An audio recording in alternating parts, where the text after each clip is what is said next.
Bueno, acá en este living ameno con el doctor Cristian Mastantuono, jefe de cardiología del Hospital Pirovano. ¿Estamos bien? ¿El título está bien? Sí, unidad coronaria. Unidad coronaria. Unidad coronaria. Gracias, doc.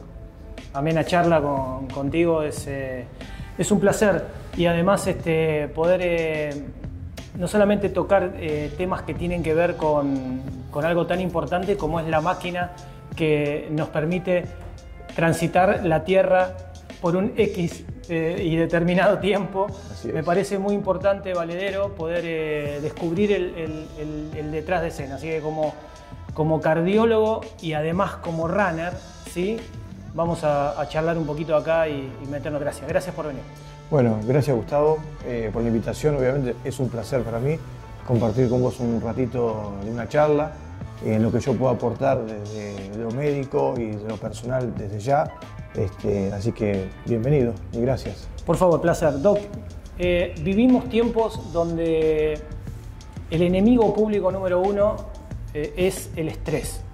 El estrés causado por un sinfín de situaciones. Creo que el estrés siempre ha existido, pero en tiempos actuales, con la cantidad de información, con la rapidez con la que se vive, creo yo que, y con los cambios de ritmo que tiene el mundo, los miedos y demás, creo que el estrés lo subieron al tapete. Es decir, antes estaba minimizado, desde mi punto de vista, ahora lo subieron a escena, al ring, y está ahí. ¿Cuánto daña el estrés a la parte cardiovascular? Bueno, el estrés es un factor de riesgo casi independiente en la enfermedad cardiovascular.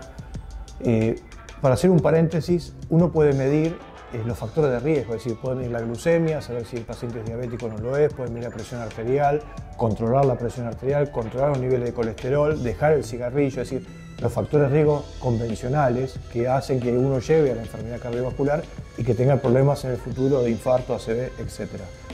Pero el estrés es un factor de riesgo tan importante que es difícil de controlar, porque cada individuo es un individuo.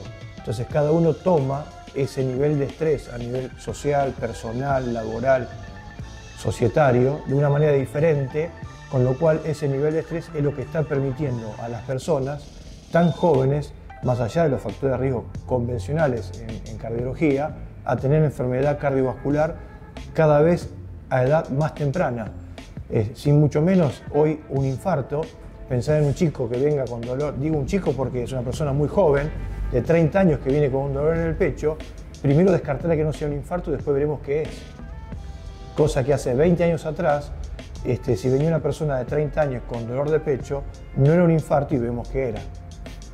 Y no pasó hace medio siglo, sino hace tan poco 2 décadas, con lo cual la enfermedad cardiovascular y el estrés van de la mano y tiene que ver mucho con la angustia que genera muchas cosas en las sociedades donde la gente pone un nivel o la vara muy alta y a veces no son alcanzables. Entonces la frustración que también genera estrés. Ahora, qué loco, ¿no? Porque se supone que si bien en paralelo la tecnología, la medicina aplicada a la tecnología ha evolucionado a un nivel exponencial, vemos cómo del otro lado, en este caso de la vereda, tenés casos muy comunes de gente de 30 años que llegan por problemas cardíacos, ¿no? Cuando se supone que a los 30 años ni siquiera estamos entrando en calor para poder vivir la cresta de la ola de nuestra vida. Tal cual, es así. Por eso es muy importante, más allá, hacemos un paréntesis en el deporte, ¿no? Es muy importante empezar a cubrir de edades más tempranas estamos hablando de gente de 25, 35, es decir, antes de los 40 años, más temprana, los factores de riesgo convencionales y empezar a darle tal vez un lugar muy importante a lo que es el estrés y lo que es la frustración para mí en mi vida personal. Es decir, eso es inherente a la actividad física, porque la actividad física también tiene un compromiso muy importante en todo esto. Si bien la actividad física nos permite a nosotros tener otra condición, mejorar nuestro cuerpo, mejorar nuestra salud, claramente ya está demostrado que hacer actividad física disminuye el riesgo de eventos cardiovasculares y aumenta la sobrevida en las personas, pero también si uno lo lleva a otro extremo, eso también puede ser en un punto no tan favorable.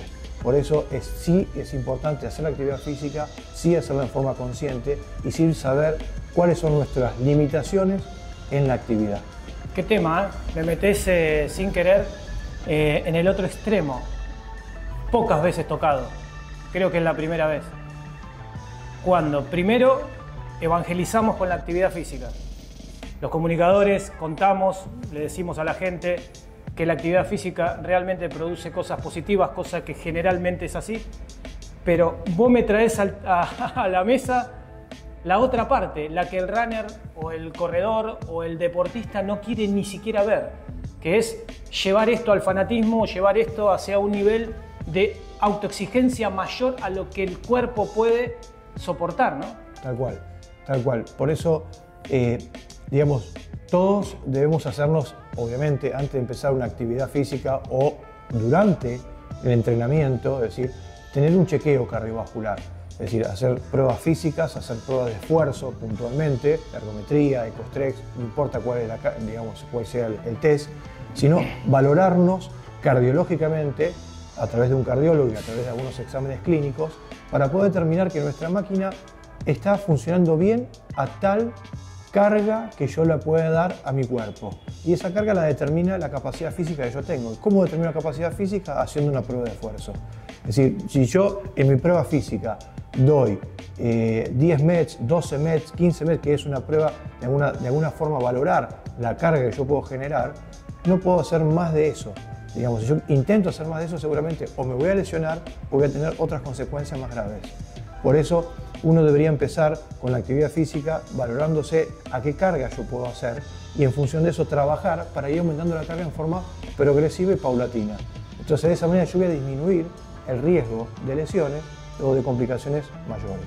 Ahora, dentro de este paraguas, potencialmente, ¿entraría los casos que a nivel global se presentan cada domingo, lamentablemente, de corredores de 35 años, 37 años, 53 años, 58, 62, que se supone que con la actividad física hoy los 60 son los 40 de antes? Digo, esto que vos me estás comentando, ¿entraría bajo ese paraguas? Digo, muchos de esos corredores quizás no pasaron por toda esta serie de estudios que vos nos mencionás. Sí, creo que algo de todo esto tiene en el medio. A veces no alcanza solamente con un electrocardiograma saber que es normal, entonces mi electro es normal, porque el electro es una foto. Yo te saco una foto en este momento y decís, estás perfecto, pero tal vez dentro de 2 horas no lo estás.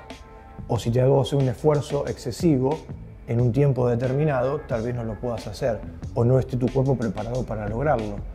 Es decir, hay muchas variables que van a influir en un momento de una carrera, más allá del entrenamiento físico, el calor, el frío, el estado de hidratación, la nutrición, etcétera, etcétera. Entonces, sí es importante poder valorar con otros estudios, y más aún si la edad uno empieza a crecer en años. No es lo mismo tener 30 que tener 40, que tener 50, que tener 60. Quiere decir que uno a una determinada edad, la prueba funcional tiene cada vez más impacto en la persona para poder determinar y pesquisar aquellos que tal vez sean de riesgo o un riesgo inherente, que son asintomáticos, entre comillas, pero que siguen teniendo un riesgo inherente porque no sienten nada, pero a una prueba excesiva tal vez sí puedan tener algún tipo de arritmia, algún tipo de complicación. En ese punto sí uno puede evitar, ¿sí?, o prevenir que eso no ocurra en las carreras de runner o en otra actividad física, ¿no? Ahora, Doc, en algún momento vi una entrevista que me impactó por la crudeza con la que el entrevistador contó su experiencia personal con la actividad física.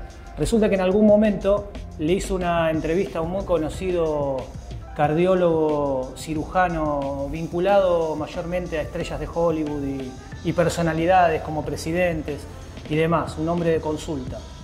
Dice que en algún momento de la entrevista, bueno, obviamente el entrevistador era una persona sedentaria y que no hacía actividad física, rondaba los 50 años, y que su vida era como una vorágine de estrés, mucha carga laboral, poco descanso y todo lo que te imaginás que sucede con alguien que vive muy rápido. Entonces dice que después de esta entrevista su cabeza fue un mazazo en la cabeza y que su vida cambió en ese momento. ni siquiera hora después, fue en ese momento, donde él comenzó a dedicarle tiempo al descanso, a comer mejor, a empezar a quitarse cosas de encima, que de eso también vamos a hablar, ¿no? El no es saludable, el no es saludable, el no es defenderse también. Entonces dice que el cirujano le dijo, mira, le dijo, yo lo que te puedo decir es que cada vez que me toca abrir a una persona, ya técnicamente me lo vas a contar vos, u operar a corazón abierto en una situación de extremo riesgo, me voy a dar cuenta si va a vivir o no, mirando el corazón y viendo si hizo actividad física o no. Me doy cuenta cuando lo miro, digo, tiene posibilidad de vivir, hizo actividad física o no tiene posibilidad de vivir, no ha hecho actividad física en toda su vida. Dice que eso fue lo que le cambió radicalmente la vida. Entonces digo, es tan así, Doc, a vos te ha tocado estar viendo esta misma situación, ¿sí? Y en varias oportunidades. Así es. Está claro que los pacientes que hacen actividad física y tienen un problema cardiovascular, sea cual fuese el método de revascularizarlo, es decir, con bypass o un stent o lo que fuese, está claro que aquellos que sí tienen actividad física previa o hayan tenido en algún momento, no importa que ahora tal vez no la hagan, pero sí la tuvieron durante su vida, tienen menor índice de sarcopenia. Y la sarcopenia va de la mano con la sobrevida también de los pacientes. Más allá del equilibrio, la estabilidad y otras cosas más que se agrega a tener una buena capacidad muscular en el cuerpo, también mejora el músculo cardíaco. Y eso es tan importante para la evolución hacia adelante de la persona. Por eso todos los pacientes que han tenido un problema cardiovascular, a todos se los invita a hacer rehabilitación cardiovascular. Que la rehabilitación es un gimnasio, ¿sí? Un gimnasio donde cualquier persona podría ir, pero este está ambientado en función a una patología, a una población que todos tuvieron de alguna manera algo en común, que es la enfermedad cardíaca, que tal vez hace muchos años que no hago actividad, tal vez en mi vida hice actividad y ahora tengo que empezar a cambiar una conducta y una forma de, ¿para qué? Para tener menor sarcopenia, mejor capacidad funcional, mayor capacidad aeróbica y obviamente todo eso implica en el músculo cardíaco, que no deja de ser un músculo, ¿sí? Para la funcionalidad a largo plazo. Y la sobrevida está dado justamente por esa fuerza del corazón. Cuanto más fuerza tenga ese corazón en contraerse, mayor sobrevida va a tener esa persona. Obviamente todo esto va de la mano porque cuando empiezo a hacer actividad física empiezo a cambiar mis hábitos, porque me doy cuenta como que me canso menos, tengo más aire, tengo mayor ganas de hacer cosas, tengo otra actitud, y entonces empiezo a cuidarme tal vez en la dieta, a tener un mejor descanso, en la hidratación, empiezo a ver cosas que antes para mí era habitual o pasaban desapercibidas y ahora ya no lo es porque lo pongo en la misma tapeta junto con tal vez las pastillas de la medicación cardiovascular. Nunca estadísticamente la gente chequeó o nunca existieron tantos dispositivos para medir la calidad del sueño, qué tipo de sueño tenemos, si sueño profundo, sueño REM, sueño regenerador, sueño ligero. Nunca pasó esto, ¿sí? De hecho, dispositivos como los que tengo en mi muñeca, el G-Shock de mi muñeca, como el Oura Ring en mi dedo, miden justamente las comparativas y digo, son productos donde las mismas empresas van sumándolo como herramientas de marketing para, evidentemente, cuando se genera este avance en la tecnología, porque del otro lado hay un consumidor que mira esto. ¿Cómo entendés esto, Doc? Que nunca se ha visto tanta preocupación, digo, en las personas por la calidad del sueño. Si me preguntaba hace 10 años no tenía ni idea cuánto dormía, solo decía si tengo sueño al día, tengo un poco de sueño, duermo una siesta y se me fue. Bueno, este dato es muy importante porque la mayoría de las empresas, digamos, hoy desde un celular, desde un teléfono, desde un reloj, podés tomar un montón de parámetros, desde la saturación de oxígeno, el tiempo de estrés que tiene la persona en función de la frecuencia cardíaca, el tiempo de sueño, la calidad de sueño, la frecuencia cardíaca propiamente dicho, inclusive si algunos toman la tensión arterial a través de un dispositivo. Es decir, todos estos parámetros, digamos, de signos vitales, son lo que va a determinar y lo que te determina cuál es tu nivel de estrés al final del día. Y en cierta manera la población en general empezó a mirar esto, independientemente del deportista, de aquel que es deportista, de aquel que se inicia tal vez en la actividad deportiva, sino tal vez el que no hace actividad física, pero sí le interesa saber cuáles son mis parámetros, cuál es mi calidad, cuál es mi nivel de estrés, y tal vez son parámetros que uno puede empezar a tomar desde ese punto para iniciar en alguna actividad aquel que no lo hace, ¿sí? Y también no dejar de prevenir y la consulta hacia el médico cuando uno empieza a encontrar tal vez cosas en el teléfono o en el celular o en la aplicación que uno tengo en cuanto a la frecuencia cardíaca, mi presión arterial, etc. O la saturación de oxígeno, o si desatura a nivel cuando estoy durmiendo, ¿sí? Porque eso puede estar relacionado a otras enfermedades cardiorrespiratorias que también generan una gravedad independiente e inherente a esa misma persona.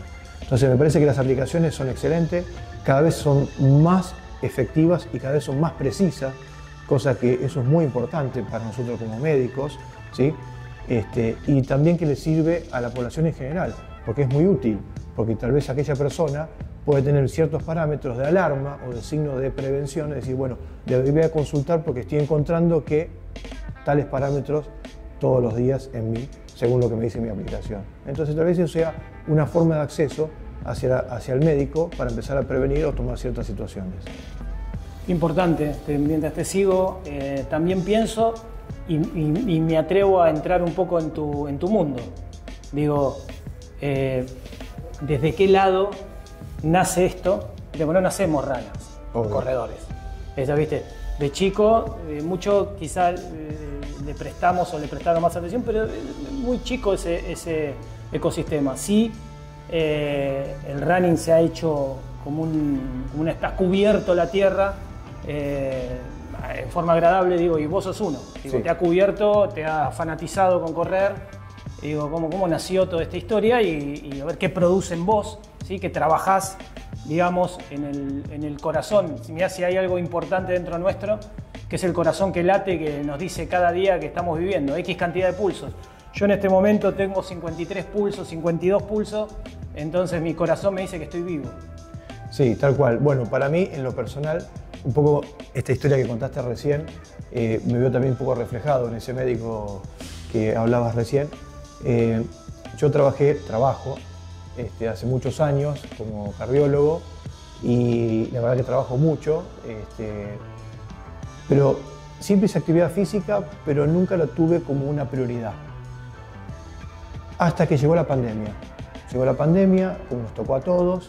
En lo personal tuve que trabajar muchísimo, como muchos de nosotros, pero un punto llegó que me di cuenta que estaba sobrepasado, que mi nivel de estrés, por toda la situación que estaba viviendo en ese momento, era muy grande. Entonces un amigo me dijo, ¿por qué no empezamos o empezás de a poco a trotar, a caminar, a hacer de vuelta una actividad? Y como él era runner, empecé con él y corríamos una cuadra, 2, 5, 10 minutos, 5, y así empecé, hasta que un día me dijo, mira, ya creo que estás para salir solito y continuar. Y así empecé de a poco hasta este punto que no paré de correr. Y es el día de hoy que no quiero parar de correr, todo lo contrario, quiero seguir corriendo. Pero también me di cuenta que fui progresando muchísimo en estos últimos 3, 4 años en cuanto al runner, en lo personal. He hecho una maratón el año pasado de 42 kilómetros en mi vida, pensé que podía yo casi a los 50 años cumplir una maratón y la logré y me sentí perfecto, con lo cual para mí mi podio fue, entonces en lo personal. Y ahora quiero volver a correrla otra vez y uno está preparándose y me parece que ahí es donde está el punto en cuestión, es decir, qué podio se quiere poner cada uno de nosotros, ¿sí? Porque yo no puedo competir con un chico que tiene 30 años, yo tengo 51, pero sí puedo competir conmigo mismo, es decir, ¿cuál es mi podio? Pero en esa competencia interna también tengo que saber cuál es y saber escuchar cuál es mi ritmo y qué corazón me dice hasta dónde yo puedo. Porque vos tenés demasiada información dentro. Entonces, ¿qué quiero transmitir con esto, el final de toda esta ecuación? Que cada uno de nosotros tiene que empezar a escuchar su corazón, su cuerpo, sus músculos, su respiración, no olvidar la hidratación, no olvidar la alimentación y que la obsesión, digamos, sea personal y no sea hacia afuera, por un lado. La obsesión, entre comillas.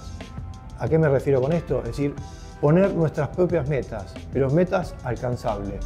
No cosas que, si yo quiero correr una maratón en 3 horas, en 2 horas 30, no lo voy a lograr nunca. Y si un día lo voy a intentar, seguramente o me voy a lesionar o voy a tener una lesión más grave. Entonces, esas cosas es las prioridades que uno tiene que empezar a poner hasta dónde da mi cuerpo. Y para eso valorarse a través del médico y a través de las pruebas funcionales y a través del entrenamiento físico. Ya quedó, entiendo que para sumarme a este comentario es lo que me dice el estudio, que es un dato duro, y del otro lado está la coherencia. Correcto. Un lado y el otro. O sea, las dos tienen que ir. Yo con esa información sé que no voy a correr probablemente en 2 horas 25 un maratón, ni voy a hacer 2:30 en un 1000. Entonces, sé que quizás mi límite está más arriba, lo puedo buscar coherentemente, también valorar la cantidad de horas que trabajo, también valorar el sueño que tengo encima y también valorar las situaciones, ¿no?, que se van produciendo en el medio.